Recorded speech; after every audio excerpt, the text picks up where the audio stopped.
नवीन तिवारी जी, रेखा बोरा जी, block प्रमुख विनीता पुत्रयाल जी,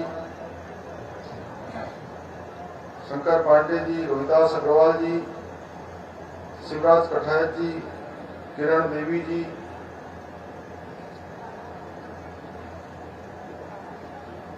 रंजीत सिंह नामधारी जी, block प्रमुख खटीमा एवं यहाँ पर उपस्थित हमारे सुगात जी समेत सभी हमारे वरिष्ठ पदाधिकारीगण, हमारे दूर दूर से आए हुए सभी भक्तगण, अनेक भारतवर्ष के उत्तर भारत क्षेत्र से आए हुए सभी श्रद्धालुगण, हमारे पत्रकार मित्र, छायाकार बंधु, प्रशासन के सभी हमारे अधिकारीगण, सभी कर्मचारीगण, जिनका इस मेले के संचालन में विशेष योगदान रहता है। मैं आज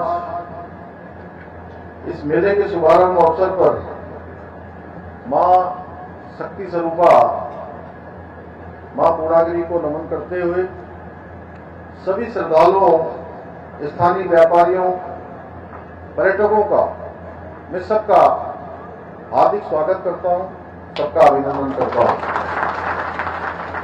मेरा सौभाग्य है कि आज पुनः मुझे आस्था और अध्यात्म से ओतप्रोत इस पवित्र भूमि पर आयोजित होने वाले इस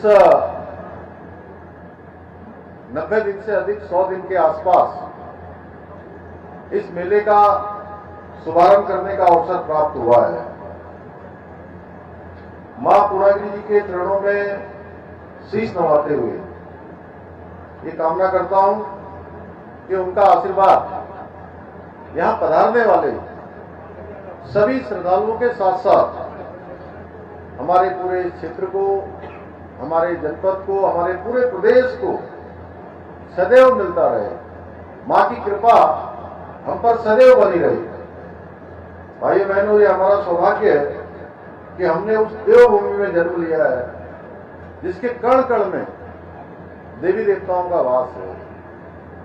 हर एक स्थान पर आप जिधर चले जाइए, एक न एक नया आपको देव स्थान मिलेगा।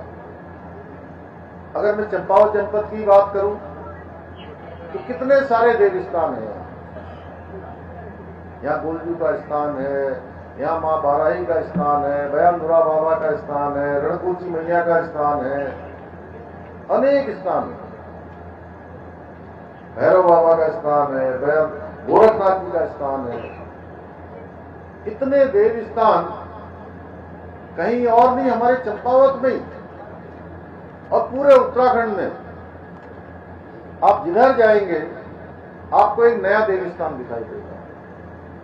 मैं देश भर में जहां भी जाता हूं वो लोग मुझसे पूछते हैं कि कौन कौन सी डेस्टिनेशन है जहां हम दर्शन करने जा सकते हैं, हम फिल्म शूटिंग करने जा सकते हैं, हम घूमने के लिए जा सकते हैं। तो मैं उनसे कहता हूं कि आप जिधर जाएंगे उधर आपको एक नया डेस्टिनेशन दिखाई देगा। ये 10, 20, 30 स्थानों की बात नहीं है कि प्रमुख 10-20 स्थानों के लोग नाम लेते हैं। मां पूर्णागिरी का नाम तो खैर अभी किशन पांडे जी बता रहे थे 1620 से जो है यहाँ पर पूजा पाठ हो रही है। उत्तर भारत में ही, पूरे भारत में। मैं तो हर एक मीटिंग में, जो भी मीटिंग होती है, मेलों से संबंधित, धार्मिक स्थलों से संबंधित, चार धाम यात्रा से संबंधित, मानसखंड यात्रा से संबंधित, तो मैं सर्वप्रथम मां पूर्णागिरी का उल्लेख करता हूं कि एक स्थान ऐसा है जहां श्रद्धालु इतनी बड़ी संख्या में आते हैं। मेरे ख्याल से पूरे उत्तराखंड के अंदर कुंभ का अवसर छोड़ दे या कांवड़ यात्रा को अगर छोड़ दे तो किसी भी एक धाम में आने वाले सर्वाधिक तीर्थयात्री, सर्वाधिक श्रद्धालु कहीं होते हैं तो मां पूर्णागिरी के धाम में होते हैं। और ये मेला ऐसे समय में होता है जब मैदानी क्षेत्रों में मौसम में जो है तपिश आ जाती है, सुस्तता कम हो जाती है, सर्दियां कम हो जाती हैं, फसल पकने लगती है। और क्या संजोग है, देखिए आजकल 2-3 दिनों से हम लोग लगातार अलग अलग स्थानों पर होली का त्योहार मना रहे हैं। वहीं कल ही हमारे उत्तराखंड का लोक पर्व हमने फूलदेई मनाया है। और ऐसे समय में मैं देख रहा था, आज मैं प्रातःकाल खटीमा में था तो सुबह में छत में गया था नामधारी, तो मैं देख रहा था 1 महीने के अंदर गेहूं की फसल भी हमारी पकने वाली है। तो सच में नया वर्ष भी आने वाला है, वर्ष प्रतिपदा भी आने वाली है। ऐसे समय में मेला प्रारंभ होता है हमारा। यहाँ के जो हमारे वन है, उपवन है, विभिन्न रूपों में खिलकर वातावरण को फूलों से ऐसे महकाते हुए एक तरह से तीर्थयात्रियों का, श्रद्धालुओं का, मां के द्वार आने वालों का स्वागत करने के लिए तैयार है। सही मायनों में कहा जाए तो यहाँ प्रकृति तीर्थयात्रियों का स्वागत करने के लिए उनकी प्रतीक्षा में है। आइए, मां के दर्शन भी करिए और सुंदर इस वन उपवन का भी, इसका भी आनंद लीजिए। और ये मेला हमारा प्रतिवर्ष एक, मैं कहूं को एक मिनी कुंभ के रूप में भी आयोजित होता है। और मेरा प्रयास से मैं पहले दिन से कह रहा था, अभी मैं देख रहा था बिजली की लाइटें लगी है, हर साल लगती हैं, हर साल 3 महीने बाद इसको उखाड़ दिया जाता है। अभी गाड़ी में मैं बात करते हुए आ रहा था, जब ये मेला हमारा पूरे साल भर चलेगा तो ये इसकी परमानेंट व्यवस्था होनी चाहिए। अब ये जो भी स्ट्रक्चर है, अभी गोविंद सामंत ने कहा कि अनेक यहाँ पर पुल बन रहे हैं, सड़क का निर्माण हो रहा है, ये हमारा पहले दिन से संकल्प है। और 1620 में जब मैया ने यहाँ पर तिवारी जी के पूर्वजों ने इसकी स्थापना करी थी, तो ये उसी समय मैया ने तय किया होगा कि 21वीं सदी में, जैसे हमारे प्रधानमंत्री जी ने कहा ना, वहां बाबा केदार के धाम से उनके मुख से शब्द निकले कि 21वीं सदी का ये दशक उत्तराखंड का दशक होगा। और हर दृष्टि से आने वाला समय, ये जो हमारा ये मां पूर्णागिरी का पूरा जो धाम है, इसके आसपास का क्षेत्र है, हमारा देव स्थान है, मां शारदा का स्थान है। ये स्थान बहुत ही एक शानदार रूप लेने वाला है।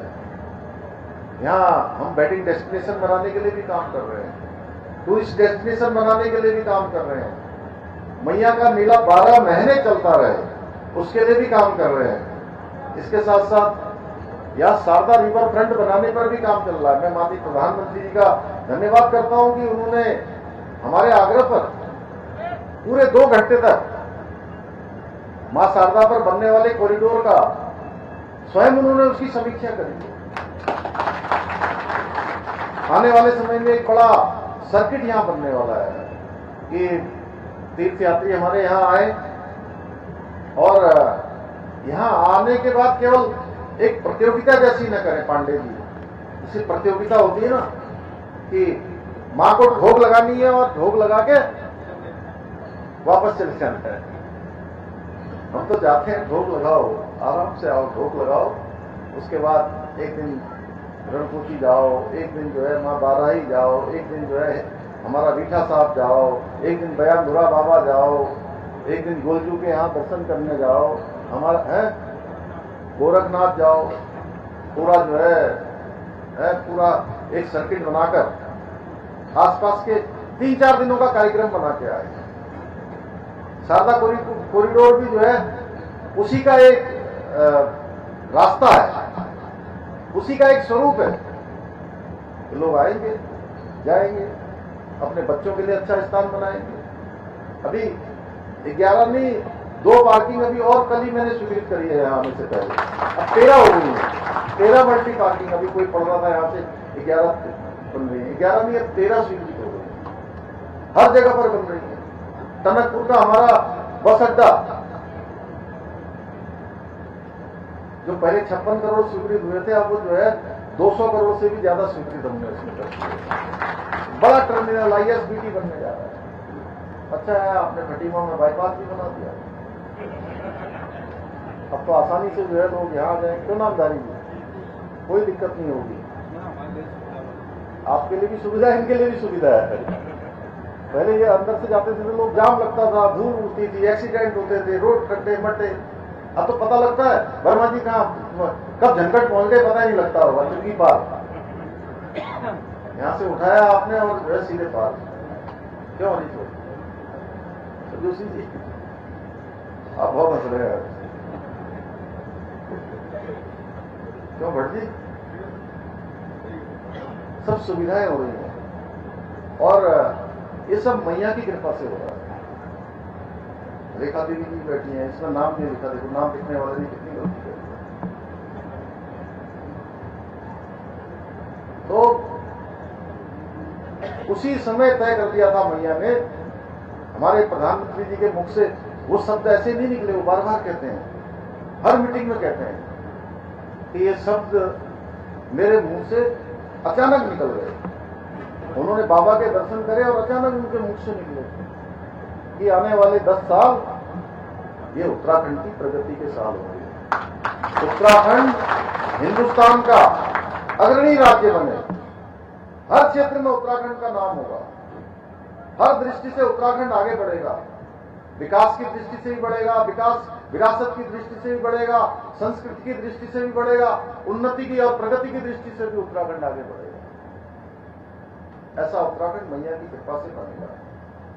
उस समय थोड़ी ना विचार आया होगा 1620 में कि जो है एक दिन यहाँ पर ऐसी चहल पहल हो जाएगी, ऐसा यहाँ कॉरिडोर बन जाएगा, शारदा में काली में और शारदा में रिवर राफ्टिंग हो जाएगी। और रिवर राफ्टिंग ही नहीं, मैंने हर जगह कहा कि world Guinness book of world record रात की राफ्टिंग का कहीं बना है तो हमारा टनकपुर भूम में बना है।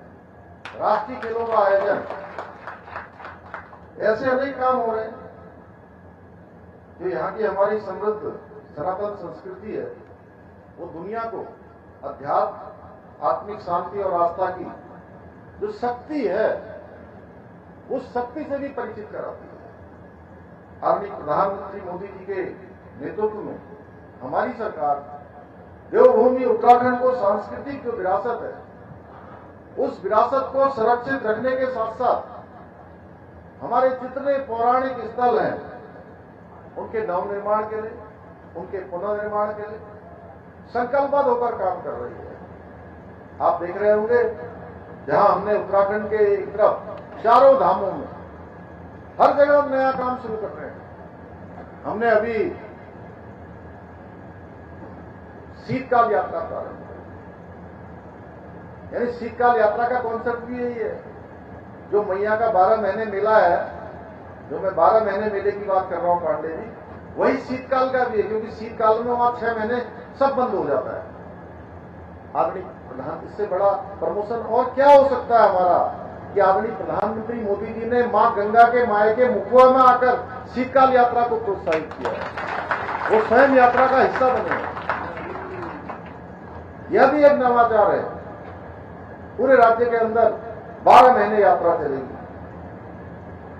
चारों धामों का बृहद स्तर पर पुनर्निर्माण के कार्य के काम किए जा रहे हैं और यहां मंदिर माला मिशन, मानसखंड मंदिर माला मिशन के माध्यम से कुमाऊं क्षेत्र में स्थित हमारे जितने भी पौराणिक मंदिर है, प्राचीन मंदिर है, उन सभी का कायाकल्प किया जा रहा है।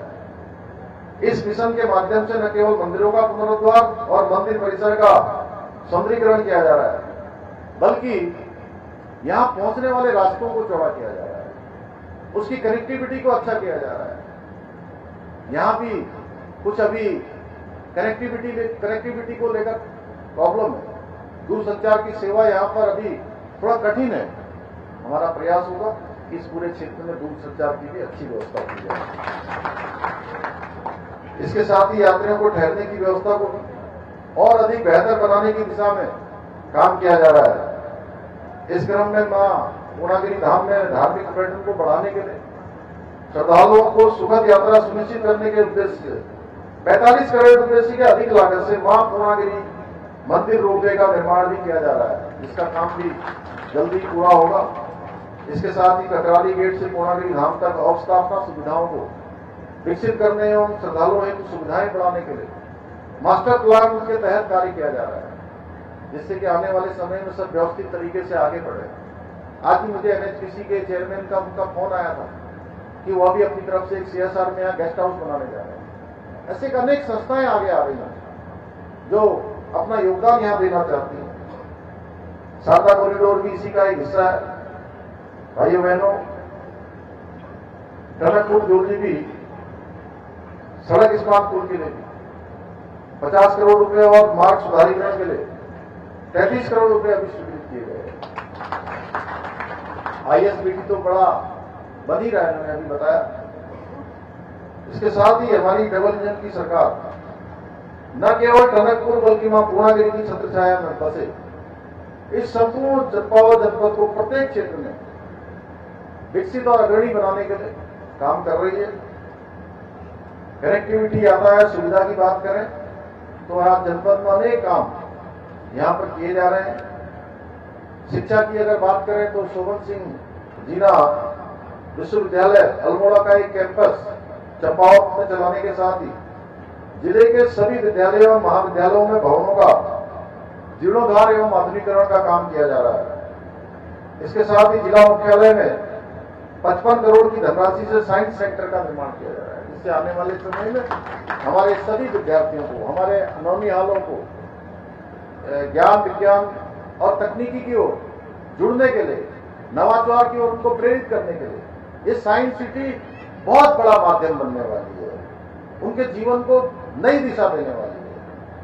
इतना ही नहीं, जनपद चंपावत में हम महिला स्पोर्ट्स कॉलेज की स्थापना का कार्य प्रगति पर होने के साथ ही 16 करोड़ की लागत से पॉलिटेक्निक कॉलेज का नया भवन बनकर भी तैयार हो गया है। इस प्रकार चंपावत जनपद में अगर स्वास्थ्य सेवाओं का विस्तार करने हेतु जिला अस्पताल में 20 करोड़ रुपए की लागत से 50 बेड के क्रिटिकल केयर ब्लॉक और टनकपुर में 15 करोड़ रुपए की लागत से 50 बेड वाले, क्योंकि आने वाले समय में यहाँ वेलनेस का भी बहुत बड़ा सेक्टर ये हमारा आसपास का बनने वाला है। बड़ी संख्या में श्रद्धालु, तीर्थयात्री, पर्यटक यहाँ आने वाले हैं, तो 50 बेड वाले आयुष अस्पताल का निर्माण कार्य भी यहाँ किया जा रहा है। 50 करोड़ की धनराशि उसके लिए भी स्वीकृत की गई है। वहीं 28 करोड़ रुपए की लागत से इंटीग्रेटेड नर्सिंग संस्थान के भवन का निर्माण कार्य भी पूरा कर लिया गया है। भाइयों बहनों, हम इस क्षेत्र में इंफ्रास्ट्रक्चर को मजबूत करने के साथ साथ अपनी नीतियों और निर्णयों के माध्यम से यहाँ पर पर्यटन को प्रोत्साहित करने और रोजगार के अवसरों को बढ़ाने की दिशा में ठोस कार्य कर रहे हैं। और ये केवल 1-2 सालों की योजना पर काम नहीं हो रहा है। आने वाले 25 सालों बाद मां पूर्णागिरि धाम में आज के मुकाबले कई गुना ज्यादा श्रद्धालु आएंगे। उस समय हमको किस प्रकार का इंफ्रास्ट्रक्चर चाहिए होगा, किस प्रकार की यहाँ पर व्यवस्थाएं चाहिए होंगी, कैसे उस समय व्यवस्थाओं को व्यवस्थित किया जाएगा, उसके हर एक नियोजन को एक प्लानिंग की दृष्टि से काम किया जा रहा है कि उस समय जो चुनौतियां होंगी, उस समय यहाँ का क्षेत्र का कितना विस्तार हो गया होगा। जैसे आदरणीय प्रधानमंत्री जी हमारे विकसित भारत के संकल्प को लेकर आगे बढ़ रहे हैं, तो विकसित भारत में हमारा मां पूर्णागिरि का धाम, मां ये आसपास का क्षेत्र, ये पूरा पूर्णागिरि मैया की छत्र छाया में रहने वाला हमारा स्थान, ये स्थान भी विकसित भारत में कैसा होगा, हम उस दृष्टि से आगे बढ़ रहे हैं, उस प्रकार से सारे नियोजन कर रहे हैं। अभी राष्ट्रीय खेलों की जो प्रतियोगिता हुई, उससे निश्चित रूप से यहाँ राफ्टिंग को बहुत पंख लगने वाले हैं। बड़ी संख्या में राफ्टिंग करने वाले लोग आने वाले हैं। हमारे उचोली कोट के ग्राम प्रधान वहां पर बैठे, कैसा मेला हो रहा था, जंगल व मंगल वहां शानदार आयोजन जब हो रहा था तो हर एक उसकी प्रशंसा कर रहा था, कह रहे थे हमने तो ऐसा स्थान देखा ही नहीं है, इतना सुंदर, सामने बनों से आच्छादित, मां शारदा अविरल बह रही है, आगे जा रही है, उस तरफ जाओ तो हमारा पड़ोसी देश दिख रहा है, उनकी भी रोड बन रही है उधर भी, हम देख रहे थे। श्यामला दास झील के डेवलपमेंट के लिए भी 5 करोड़ रुपए की राशि हमने स्वीकृत कर दी है और फिर इस क्षेत्र में इसको भी वेडिंग डेस्टिनेशन के रूप में विकसित करने की दिशा में हम काम कर रहे हैं। हम प्रत्येक ओर से इस जनपद को अग्रणी बनाने का लक्ष्य लेकर निरंतर कार्य कर रहे हैं। मुझे पूरा विश्वास है हमारे इस कार्य में आप सभी का सहयोग हमेशा की तरह इसी प्रकार मिलता रहेगा। मैं अपनी बहनें शक्ति स्वरूपा है, हमारी वेशभूषा को मैं जहां भी जाता हूं पूरे